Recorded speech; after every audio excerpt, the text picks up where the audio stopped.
Olá e bem-vindos à nossa reflexão do dia 92.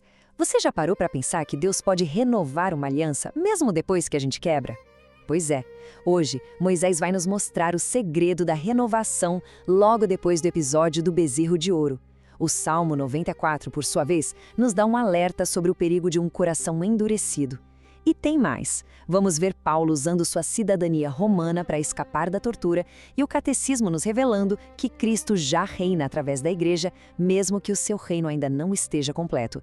Então se prepare, porque a gente vai ganhar uma nova perspectiva sobre obediência, a adoração e a espera pelo reino de Deus.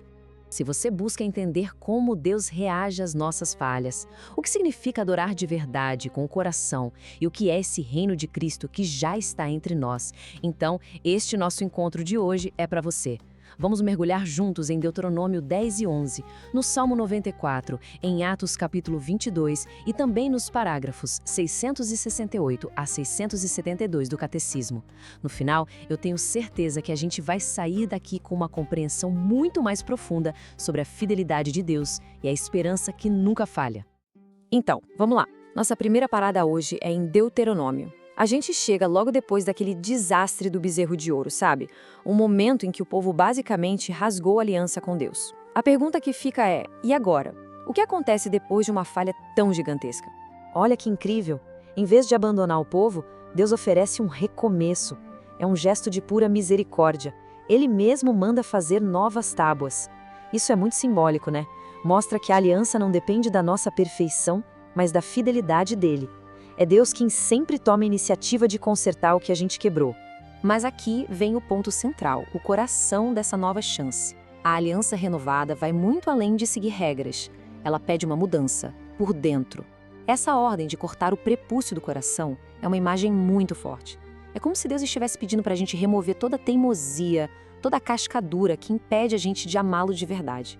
É um convite para uma conversão profunda da alma. E essa imagem dos dois caminhos deixa tudo muito claro, tanto para o povo de Israel quanto para nós hoje. O caminho de Deus não é uma imposição, é um convite. A obediência, quando nasce de um coração que ama, leva à vida, à bênção. Mas se afastar, buscar outros ídolos, bem, isso leva à perda, à maldição. A escolha é nossa. E essa ideia de um coração transformado se conecta diretamente com a nossa adoração. O Salmo 94 vai nos mostrar isso de uma forma linda. Ele revela que o jeito como a gente se aproxima de Deus diz tudo sobre como está o nosso coração. O Salmo começa com esse chamado cheio de alegria. É um convite para a gente se prostrar, para reconhecer que Deus é nosso Criador, nosso pastor. O gesto físico de se ajoelhar é, na verdade, um espelho da nossa atitude interior, uma atitude de humildade e de entrega. Só que, de repente, o tom do Salmo muda. Vira um aviso muito sério. O salmista nos lembra daquela geração que, mesmo vendo os milagres de Deus no deserto, endureceu o coração e, por isso, não entrou no descanso prometido. A lição é direta. A adoração de verdade não é só um ritual. Ela exige um coração que ouve, um coração dócil.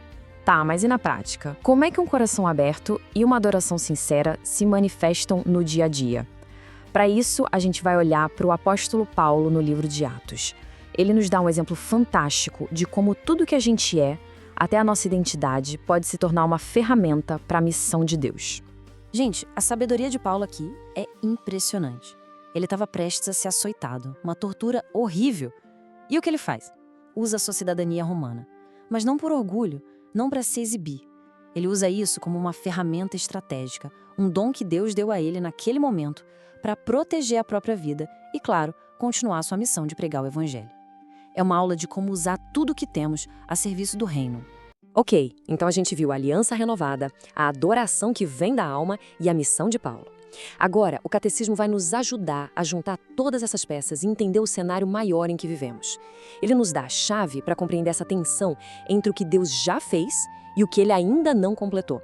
Isso aqui explica tanta coisa, não é? A gente sente essa tensão todos os dias.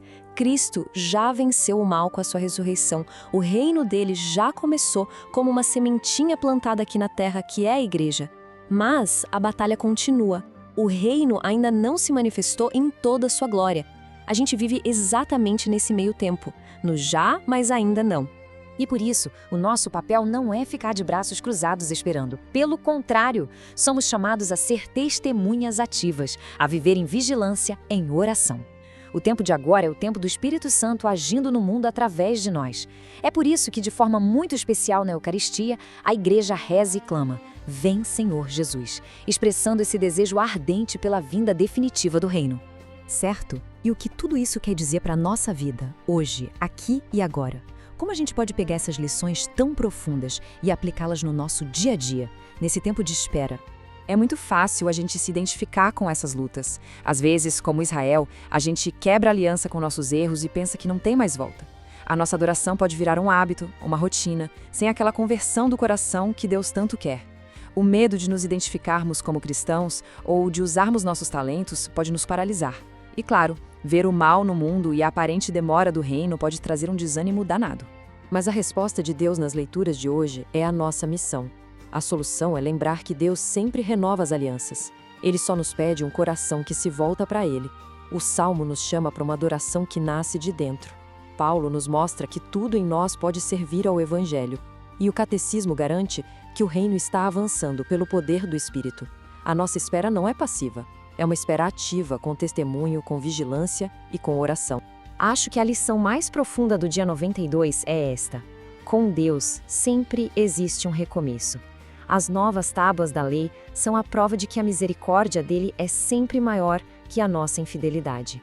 As novas tábuas, o chamado para um coração aberto, o testemunho de Paulo e a promessa do reino, tudo isso grita uma verdade: nós pertencemos a ele.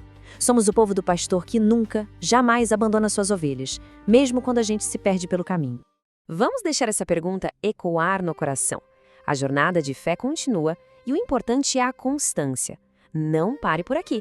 Clique no vídeo da tela final para continuarmos juntos no dia 93. E para registrar seu compromisso, comente aqui embaixo dia 92 concluído. A gente se vê amanhã.